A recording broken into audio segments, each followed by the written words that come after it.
I've been living in the stealth camper sort of van life scene for around about a year now. Is it safe? And the short answer is no. But there is 10 things you can do to ensure your safety while you're out on the road. By stealth camper, I mean people don't know that you're asleep inside. Your van doesn't look like a camper van. And unless you truly knew what you were looking for, you wouldn't think that anybody was asleep inside this van. It just looks like a normal work van parked up on the side of the road. That gives you a little bit more freedom than in a normal camper van. The amount of car parks in really picturesque places that say no overnight camping, no overnight sleeping in vehicles, no camper vans, no large vehicles. You can get away with that if you live in a stealth camper on most scenarios. The downside to that is people think you're a work van. There is some scummy people out there that will break into work vans and steal tools and stuff like that. I've had my side window smashed and my work bag pinched off my passenger seat. My fault for leaving the passenger seat there and parking where I parked in the middle of an industrial estate. 2 occasions on one night, parked in a rundown seaside town on the east coast, someone tried to break into the van on the same night, just jamming the back doors open, trying to get in. I had someone try and steal my fuel. And then just sat here last night in the middle of nowhere, I heard a van pull up. I was sat there playing around on my tablet and I was like, oh, here we go. I just made some noise. I got the keys on my fob and locked and unlocked the van. They knew somebody was inside it, so they shot off, but that could have been potentially worse. That's 3 times that I know of over the last 8 months that something's tried to happen to this van. How can you stop that happening? Well, every one of my instances that have all happened due to the place that I parked. There's an app called Park for Night. We all know it in the van life community and we all kind of don't really agree with it too much. Park for Night, everyone uses it, so everyone goes to those good locations. But on those locations, people leave reviews. You can have a look through those reviews. You can open it up. You can go onto your area, find out a spot you want to pick at, click on it, go down, read all the reviews. That'll tell you if that area is safe. You can also do my favourite location finder is Google Maps. I know in advance whereabouts I'm going to be, so I will go onto Google Maps, I'll find a few places, say I want to park next to a river, I'll find a river on Google Maps, I'll click on that area, click on all the dead-endy sort of spots, find some nice car parks, click on the street view, and I can zoom into those areas and then I can have a look at all the signs that are on that car park to see if they say no overnight camping. I can check if they've got a height restriction. I can check all those things just through the street view. To make sure it's safe, I like to go to, I zoom out a little bit on the map and then go to like an area that looks like a housing estate, click on it, have a look at the housing estate, see how far away it is from the location. I like to be in remote, there you go. I like to be in remote locations, so I like to know how far away I am from everything. And it's just handy to know those sorts of things. You know you're not going to be parking on a council estate where things are likely to happen. Sometimes it's unavoidable. Sometimes you've got to do it. If you're going to be in an area for a good week or 2, why not park somewhere that's guaranteed to be safe, a Park for Night location or something like that on the first night. And on the second day, just drive around a few little places and check it out and scope it for yourself while you're down in that area. I did that on my last trip to Norfolk because the time before that, I had people try and break in. I found a couple of nice little spots and I went back to one and it was the best night's sleep I'd ever had inside one of these vans. You can add a few little small touches to the outside of your van to make it look less like a van and more like a bit of a camper van, but to the point where you still don't get recognised by the local authorities. From a distance, it just looks like a normal van, and I'll show you the accents that I've added. Now, you can see some bits, it doesn't look like a van to say. I've got that just there. You wouldn't see that from a mile away.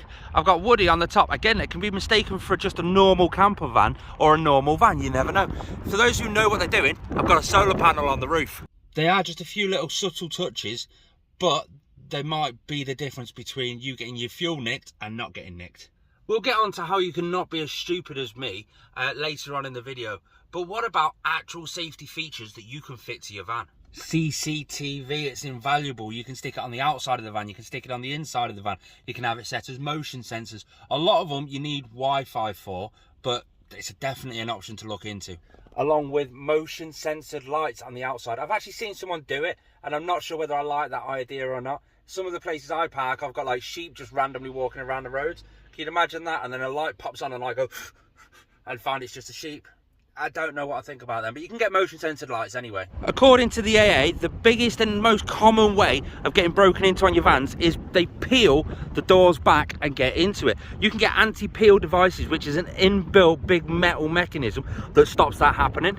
You can get deadlocks, which are a secondary external lock on the outside of the vehicle, which basically is just a keyhole. You turn it and it deadlocks inside, so it's a secondary lock, which will just help you out even more. One, that's a visual deterrent. People will see that and think, no, I'm not even going to try that. And two, they're an actual functioning product that will save your van getting broken into. Anti-shatter window film. You can get a film to go over your windows, which when they smash the window, it doesn't actually break and they still can't get in. I actually didn't know about that one until somebody commented on my YouTube video. So if you guys have got any safety features throughout this video, feel free to leave them in the comment section down below. That way I can learn and other people that are watching this video can learn other ways. You can get extra alarms, you can get extra immobilizers, you can get kill switches. They're quite a good one because it's just cutting your positive line between your battery and your ignition and sticking a switch and hiding that switch somewhere. So when you get in the van, switch that switch, off you go, it's live. People who break in and want to steal the actual van can't find that switch, the van won't start, it won't go nowhere. A tracker won't stop you getting broken into, but if your van does get broken into while you're out on a hike or doing some mad adventure and you come back, oh no, where's my van? You can be able to track it. Now you can get some that you can GPS log it on your phone, you can get some that you can't touch on your phone, but you can phone the police, my van's been nicked, they'll give you a crime number, phone the tracker company, they will give the tracker details and activate the tracker and send it through to the police. They'll be able to track your van anywhere in the UK. They actually lower your insurance premiums too. Eliminate any risk for people trying to steal things off the outside of your van. Locking wheel nuts, I've just put them on mine. Locking fuel cap, I've just put that on mine. You can get various stickers on your van. No tools are left in this van overnight. I saw a cracking one the other day. Only my wife is inside this van. Feel free to take her. Yeah, I'm staying away from that one. You can get steering wheel locks that clamp onto your steering wheel and go over there so your steering wheel can't be turned. When your ignition's off, you've got, there you go, standard steering lock. You can get a pedal block which blocks off all your pedals so that nobody can actually touch the pedals. Oh, here's me mate Tommy. Hey! Because I've parked in this location a few times, quite often because it's fairly local to my work, you tend to meet the odd van lifer that tends to park up here. That's Tommy. He lives here 2 nights a week because he works down the road as well. And this is another thing. If you do regularly stay in a similar sort of spot, you'll get to meet the locals. So when I'm around and he's not, I'll be able to tell him if anything's happened and I'll tell him if it's not safe here anymore and stuff like that. And he can do exactly the same for me. But on that note as well, you've always got the option of travelling in pairs or 2 or 3 vans together, or have a dog. Anything that's a deterrent is going to put anybody off. Don't do a me. Don't do a me. Don't leave things on display in your passenger seat because people like to smash the window and grab it. That's literally all that happened when somebody smashed my window. They grabbed my work bag there and took it straight. I'll leave that video in the description down below if you want to check it out. Me running after them, start bollocker down the field. That's also the same reason why I don't have any fancy digital display here. I know a few people have got displays and iPads propped up and sort of jammed in and whatever, so they've got like Google Maps and the screens and stuff like that. Don't do that because that's another attention thing. If someone's walking past, they can go, oh, look at that, smash the window, grab that. I got a brand deal come up a few months ago for a new CD stereo unit. It was like all this trim here and a full-on screen like a Tesla. Sorry mate, I'm a stealth camper, I can't have that on display. If I won't use that, then I'm sorry buddy, but I can't promote that for you either. Park somewhere safe, don't leave anything on show, and enjoy the hell out of your life. Subscribe.